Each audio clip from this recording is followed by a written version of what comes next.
Joining me now is Dr. Elisabeth Kendall, an expert on Yemen and senior research fellow in Arabic and Islamic studies at Pembroke College, Oxford. Why is the West still embroiled in this?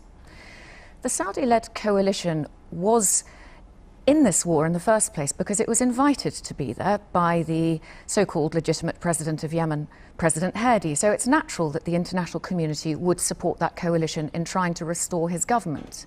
It has taken, however, a very long time for the international community to bring strong pressure to bear in making both sides get around the negotiating table and end this conflict. It's quite clear now that it's at stalemate, it's not going anywhere, and it won't be solved militarily. And the ceasefire itself, would you say that it is, fair to even describe it as a ceasefire? Because obviously been lots of violations. It's a very imperfect ceasefire, as Lise Doucet said, but it is better than no ceasefire.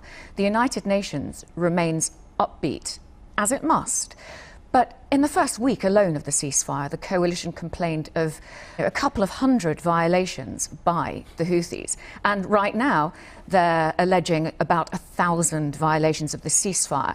In a statement that the United Nations Security Council brought out yesterday, the nature of the contradictions on the ground were very clear. On the one hand, it welcomed the fact that the ceasefire is already in place, and on the other hand, it expressed grave concern at violations of that same ceasefire. Can I just ask you, in a sentence, why does this country matter globally? Because, the humanitarian suffering is horrible to watch and in vast numbers, but why should people sit up and say, right, my government should do something?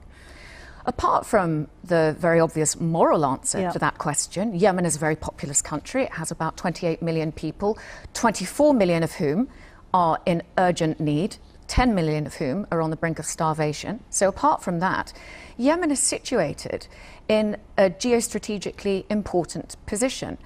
It neighbours two allies of ours, Oman and Saudi Arabia, and it has a very long maritime border to Somalia.